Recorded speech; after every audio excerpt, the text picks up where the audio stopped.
What do you think is the most mysterious animal in the ocean? Some deep sea fish with monstrous teeth? A cephalopod with nearly a dozen arms? Or a sea slug crawling across the ocean bottom?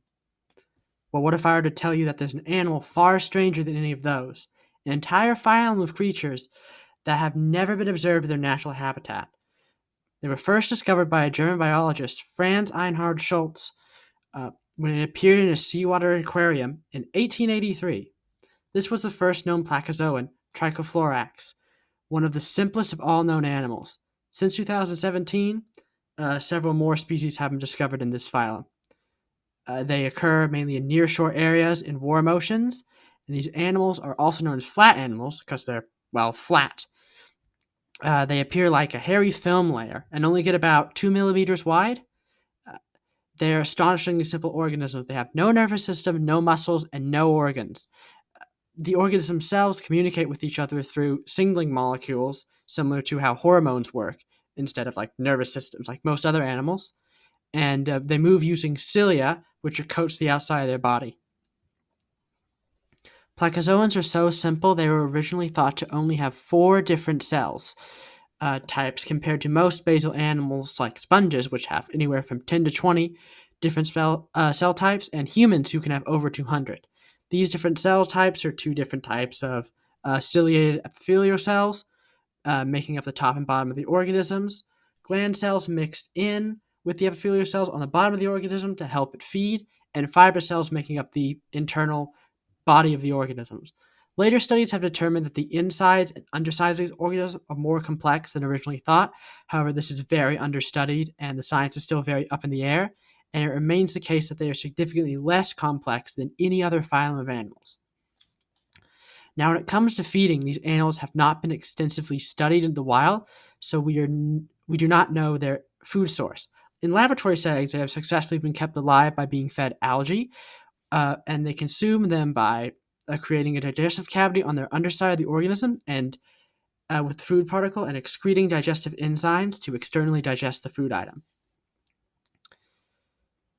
Placozoans usually reproduce asexually through budding and fission, but when population densities become high enough, sexual reproduction has been observed uh, by the adults degenerating into what appears to be immobile eggs, oocytes, and mobile sperm, swarm budding, which is then presumably uh, fertilize the eggs, and new placozoans develop. Although this has not been studied extensively, as most things with these organisms. The high prevalence of asexual reproduction and the small sample size and very similar ecologies throughout all placozoan populations have meant that it's very hard to distinguish just how many species there are. Currently, there are three species recognized, with as many 20 groups found to be distinct from the original Trypophorax, but they have not yet been determined to be their own species.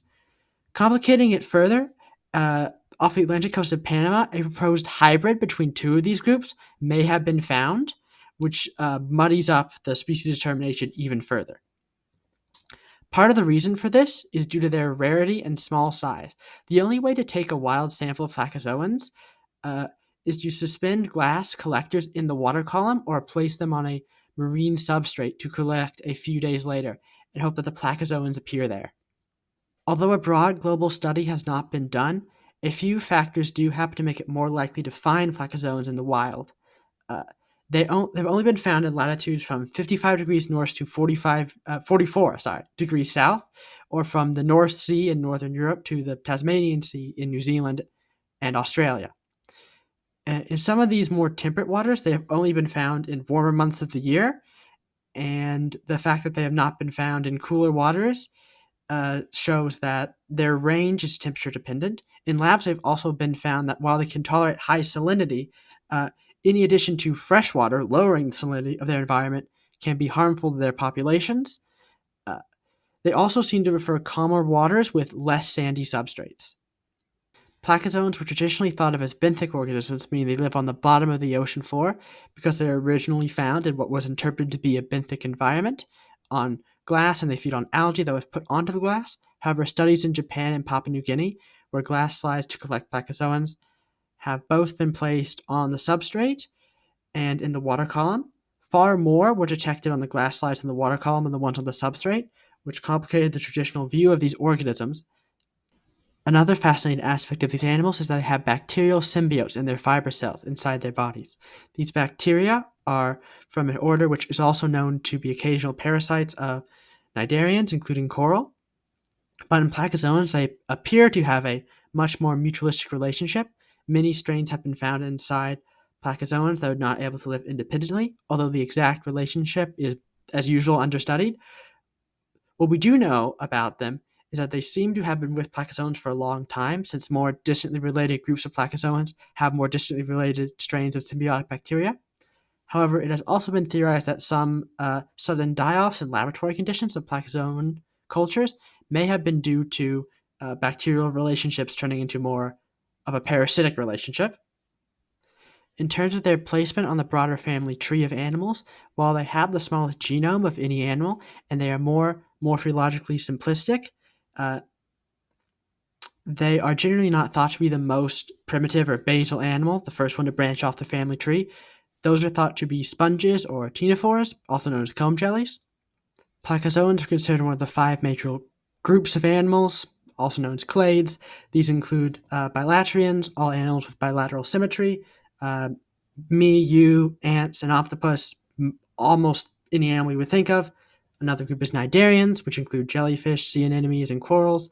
Sponges, comb jellies are the other two, and of course placozoans, which is what this video is about.